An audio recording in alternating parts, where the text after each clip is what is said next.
Stéphane Chinloy, bonsoir. Alors, cette faible participation, effectivement, 2,5%, comment vous l'expliquez, ce si peu d'intérêt? Disons, il n'y avait pas de réelle motivation ou d'engouement, et pour l'ensemble des chefs d'entreprise que je remercie ce soir, ceux qui ont pu se déplacer, ne voyaient pas l'intérêt à plébisciter une liste qui était déjà acquise dès le départ. Alors 2017, quelques chiffres, on ne va pas barber nos téléspectateurs avec trop de chiffres, mais quand même,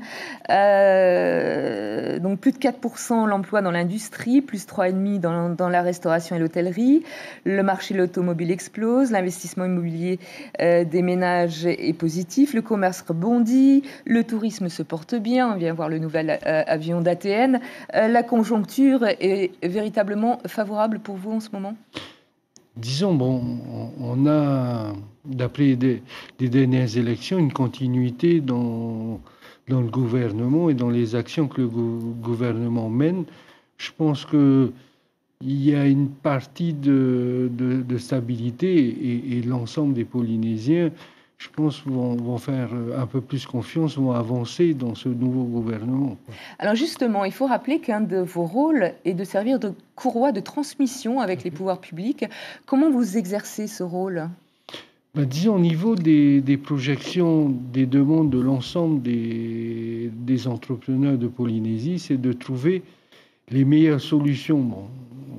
Vous l'avez montré avec une nouvelle entreprise qu'on a incubée l'année passée. Donc, on essaie d'accompagner l'ensemble des nouvelles entreprises à réussir et aussi à développer l'économie du pays dans tous les domaines, que ce soit dans le tourisme. Là, on a des demandes pour faire de l'hôtellerie flottante, et je pense que d'ici à la fin d'année, on aura des concrétisations. On a des domaines au niveau de l'export, et je pense le rôle de la Chambre vis-à-vis de ces entreprises, c'est d'accompagner le pays dans le développement économique dans tous les domaines.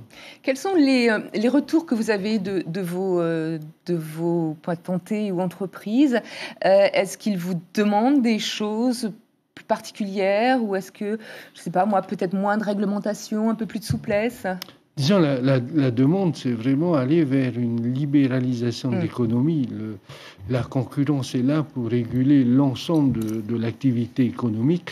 Et je pense que pour le pays, donc le vice-président, d'aller vers ces domaines. Teva Rohfritsch qui détient le portefeuille. Voilà, tout à fait.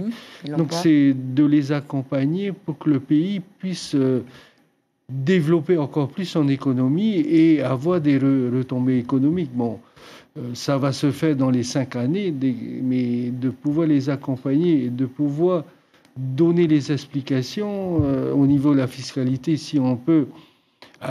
Il y a un trop-plein de recettes fiscales, donc il faut savoir redonner du pouvoir d'achat aux consommateurs, qui va se redistribuer dans les entreprises. Alors brièvement, la fête des mères, c'est ce week-end.